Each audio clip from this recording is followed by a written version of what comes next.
शादी में, उनके बेटे की शादी में या उनके परिवार जी। की शादी में हजारों करोड़ रुपए खर्च हो जाते हैं, लेकिन यहाँ पर जो युवा है वो छोटा सा काम धंधा अपना करने के लिए भी सोचते हैं, तब उनके पास में पैसा नहीं है। भारत के छात्र आखिर करें, न सिर्फ शिक्षा मंत्री बल्कि गृह मंत्री अमित शाह और पीएम मोदी को अपने पदों से इस्तीफा दे देना चाहिए, जो छात्रों को उनका बेहतर भविष्य। जंतर मंतर पर मौजूद जिन छात्रों को और अस्पताल में भर्ती सोनम वांगचुक को जो उम्मीद थी कि विपक्ष का साथ कब मिलेगा, राहुल गांधी, प्रियंका गांधी वाड्रा कब साथ आएंगे, तो कई बड़ी तस्वीरें आज सामने आई, जिससे ये साबित होता है कि राहुल गांधी अब इन छात्रों के साथ हैं और उन्होंने अपनी भूमिका निभाते हुए एक बार फिर साबित कर दिया कि केंद्र सरकार सिर्फ और सिर्फ मुंह पर ताला लगाकर बैठी हुई है। छात्रों के हक में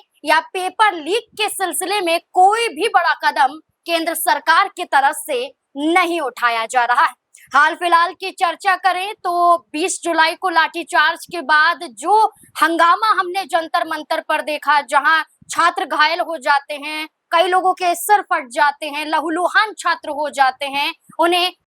अस्पताल में भर्ती करवाया जाता है और आज राहुल गांधी, प्रियंका गांधी वाड्रा सहित कई बड़े चेहरे विपक्ष के उनसे मुलाकात करने पहुंच जाते हैं और इस बीच में कई बड़े सवाल खड़े हो रहे हैं और सबसे बड़ा सवाल यही है कि धर्मेंद्र प्रधान शिक्षा मंत्री जो हैं वो अपना इस्तीफा कब सौंपेंगे। इसी पर चर्चा करेंगे, मुलाकात को लेकर चर्चा करेंगे, अगले कदम को लेकर चर्चा करेंगे और चर्चा करने के लिए हमारे वरिष्ठ सहयोगी अमन जी मौजूद है। सर, जिस तरीके से विपक्ष के कई बड़े चेहरे जिसमें राहुल गांधी और प्रियंका गांधी वाड्रा भी दिखाई दे रही हैं, आरएमएल हॉस्पिटल वो पहुंचते हैं और छात्रों से जो घायल हैं उनसे मुलाकात करते हैं और राहुल गांधी ये तक कह देते हैं कि धर्मेंद्र प्रधान को इस्तीफा देना चाहिए, प्रधानमंत्री नरेंद्र मोदी को इस्तीफा देना चाहिए। अब इस मुलाकात को किस तरह से देखते हैं? देखिए, बिल्कुल जाहिर बात है, क्योंकि यहाँ पर जो बच्चे घायल हैं, इंजर्ड हैं, उनको यहाँ पर राम मनोहर लोहिया अस्पताल में भर्ती कराया गया और यहाँ आज पूरा दिन लगभग ऐसा लगता है कि तमाम जो नेता हैं वो इन छात्रों से मिले, इनसे मुलाकातें की। न सिर्फ जो विपक्ष के लोग बल्कि सत्ता पक्ष के लोग भी यहाँ पर दिखाई पड़े, क्योंकि जेपी नड्डा सबसे पहले मुलाकात करने पहुंचे, जो स्वास्थ्य मंत्री भी हैं, तमाम छात्रों से उन्होंने मुलाकात की। लेकिन सबसे अहम जो नजर लगी हुई थी वो राहुल गांधी पे लगी हुई थी, क्योंकि लंबे वक्त से ये मांग चल रही थी कि राहुल गांधी को इस जो प्रोटेस्ट है, इस जो आंदोलन को समर्थन करना चाहिए। और जिस तरह कल लाठीबाजी हुई, पुलिस ने तमाम छात्रों के ऊपर लाठियां चलाई, इसमें बहुत सारे जो स्टूडेंट थे वो घायल भी हुए, उनको जो है राम मनोहर लोहिया अस्पताल में भर्ती कराया गया। और आज जिस तरह राहुल गांधी यहाँ पर पहुंचते हैं, तमाम छात्रों से मुलाकात करते हैं और उससे पहले वो मीडिया से भी रूबरू होते हुए तमाम तरह के सवाल उठाते हुए दिखाई पड़ते हैं। वो यहाँ तक कहते हैं कि जिस तरह से युवाओं के लिए इस सरकार ने तमाम रास्तों को बंद कर दिया है, तो ऐसे में जो है कॉम्पिटिटिव एग्जाम जो है वही एकमात्र रास्ता थे कि अपने आप को छात्र प्रूफ कर सकते थे। लेकिन अब इन जो एग्जामिनेशन है, इस जो पेपर है, उसमें भी तमाम तरह की धांधली, तमाम तरह की शिकायतें और अक्सर पेपर लीक होने की तमाम जो खबरें हैं वो सुर्खियों में आती हुई दिखाई पड़ती हैं। और यहाँ तक राहुल गांधी कहते हैं कि जिस तरीके से जो अंबानी की शादी में, उनके बेटे की शादी में या उनके परिवार की शादी में हजारों करोड़ रुपए खर्च हो जाते हैं, लेकिन यहाँ पर जो युवा है वो छोटा सा काम धंधा अपना करने के लिए भी सोचते हैं, तब उनके पास में पैसा नहीं है। भारत के छात्र आखिर करें तो करें क्या? और यही बात को कहते हुए वो कहते हैं कि छात्रों को अपना भविष्य फिलहाल अंधकार में नजर आता है, इसीलिए न सिर्फ शिक्षा मंत्री बल्कि गृह मंत्री अमित शाह और पीएम मोदी को अपने पदों से इस्तीफा दे देना चाहिए, जो छात्रों को उनका बेहतर भविष्य देने में नाकाम साबित हो रहे हैं। बिल्कुल, जो छात्र जंतर मंतर पर मौजूद हैं, अगर आप सुनेंगे तो कोई राजस्थान से, तो कोई बिहार से, तो कोई मध्य प्रदेश से पहुंच रहा है सिर्फ और सिर्फ अपने भविष्य के खातिर कि आने वाले समय में ऐसे ही पेपर लीक ना हो जिसकी वजह से आत्महत्या करने पर छात्रों को मजबूर होना पड़े। सर, अस्पताल तो पहुंच जाते हैं राहुल गांधी, क्या जंतर मंतर भी पहुंचेंगे, क्या लगता है? देखिए बिल्कुल यहाँ पर सबसे बड़ी बात और सबसे बड़ा सवाल यही था कि राहुल गांधी अगर इस अनशन में, इस आंदोलन में अगर शामिल हुए होते या आने वाले दिनों में हो भी सकते हैं, क्योंकि अभी भी जंतर मंतर पर ये जो आंदोलन है वो बदस्तूर चलता हुआ दिखाई पड़ रहा है। अभी भी अभिजीत दीप के लगातार यही बात कह रहे हैं कि सरकार ने उनकी मांगों को नहीं माना है, इसीलिए वो अपना जो अनशन है, अपना जो आंदोलन है वो उसको जारी रखें, क्योंकि सोनम वांगचुक अभी भी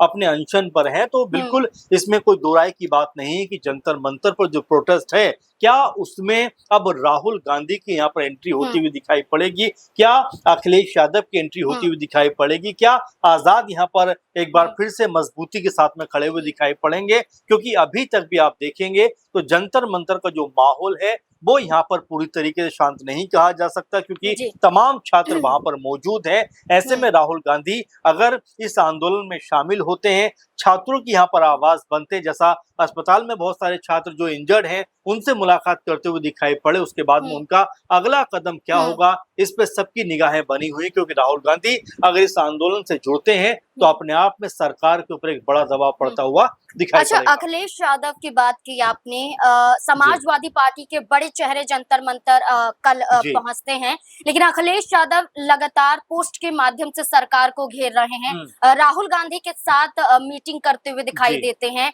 और आज एक बड़ा स्टेटमेंट अखिलेश यादव का सामने आता है जिसमें वो ये कहते हैं कि जो सरकार है, मोदी सरकार, जो केंद्र सरकार है, इसमें धर्मेंद्र प्रधान का इस्तीफा इसलिए नहीं हो रहा है कि कुछ ऐसे राज दबे बैठे हैं, अगर इस्तीफा हो जाएगा तो वो राज भी खुल जाएंगे। तो ये डर केंद्र सरकार के अंदर। देखिए बहुत सारी बातें होती है, क्योंकि अगर धर्मेंद्र प्रधान शिक्षा मंत्री हैं, अगर उनको पद से हटा भी दिया जाता है तब भी क्या ये मसला सॉल्व हो जाएगा, बड़ा प्रश्न ये है। लेकिन देखिए सांकेतिक रूप से आपको दिखाना पड़ता है कि अगर हमारी कहीं कोई कमी रही है, कहीं कोई परेशानी हुई है, तो संबंधित जो मंत्रालय होते हैं, पहले से इस तरह की बहुत सारी परंपराओं हमने देखा है कि अगर छोटा सा भी कोई जो भी संबंधित विभाग होता है, अगर उससे कोई इस तरह का मामला सामने आता था तो तमाम जो मंत्री थे अपने पदों से इस्तीफा दे दिया करते थे। लेकिन यहाँ पर जो आलम है, जो हालात है, वो दूसरे दिखाई पड़ते हैं। अगर बीते कुछ समय की बात करें तो 100 से भी ज्यादा जो पेपर है वो लीक हो चुके, लेकिन उसकी जिम्मेदारी लेने वाला कोई नहीं है। अगर सिर्फ इसी नीट की बात करें, जो एग्जाम की बात करें, तो इसमें भी कम से कम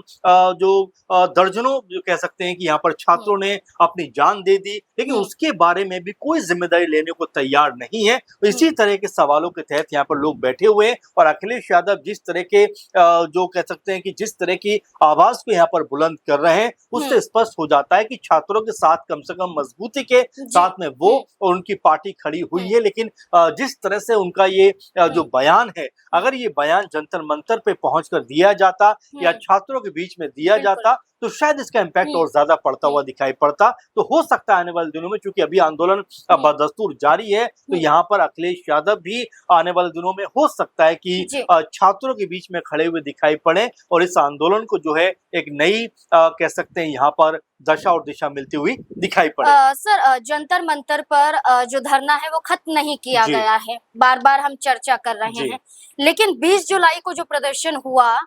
इसके चलते सरकार पर दबाव बना, तभी जेपी नड्डा से मुलाकात भी होती है। लेकिन आज जो हम माहौल देख रहे हैं, जो घायल हैं उन छात्रों से मुलाकात की जा रही है, क्या लगता है कि सरकार अब इस आंदोलन को आने वाले वक्त में सीरियस लेगी? क्या लगता है, क्योंकि बीते दिनों जो हंगामा हुआ इसके बाद से तो तस्वीरें यही निकल रही हैं कि सरकार पर दबाव तो जरूर बना है। देखिए एक बात तो स्पष्ट हो जाती है कि कल जिस तरह मुलाकात होती है जो जेपी नड्डा जी के साथ में और तमाम जो सीजेपी के प्रवक्ता हैं उनके बीच में बैठक होती है, और आज फिर जब इंजर्ड लोगों से जेपी नड्डा मिलने के लिए जाते हैं, तो बिल्कुल इसमें कोई दोहराई की बात नहीं है कि सरकार के ऊपर दबाव पड़ा है। और देखिए ऐसे मामलों में जहाँ पर छात्र के साथ में कोई मामला जुड़ता है तो एक इमोशन अपने आप में जागता हुआ नजर आता है, और सरकार को भी इतनी बेरुखी नहीं दिखानी चाहिए, क्योंकि जिस तरह कल मुलाकात हुई, आज जेपी नड्डा मुलाकात करने पहुंचे हैं, इससे पहले अगर ये मुलाकात हो जाती, इससे पहले अगर ये बातचीत हो जाती तो शायद ये जो मामला है वो इस लेवल तक पहुंचता ही नहीं। लेकिन सरकार जो है वो बहुत देर से जागती हुई नजर आ रही है, क्योंकि